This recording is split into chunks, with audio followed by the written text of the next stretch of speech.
রাজধানীর গুলশান থানার ভ্যান চালক জব্বার আলী হাওলাদার হত্যা চেষ্টা মামলায় গান বাংলা টেলিভিশন চ্যানেলের ব্যবস্থাপনা পরিচালক ও প্রধান নির্বাহী কৌশিক হোসেন তাপসকে গ্রেফতার দেখানোর নির্দেশ দিয়েছেন আদালত। বুধবার 7 মে সকালে ঢাকার চিফ মেট্রোপলিটন ম্যাজিস্ট্রেট আদালতে তাপসকে হাজির করে গ্রেফতার দেখানোর আবেদন করেন তদন্ত কর্মকর্তা গুলশান থানার এসআই আব্দুস সালাম।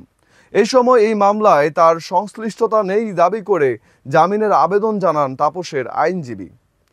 অপরদিকে এই মামলায় তাকে গ্রেফতার দেখানোর পক্ষে যুক্তি তুলে ধরেন রাষ্ট্রপক্ষের আইনজীবী।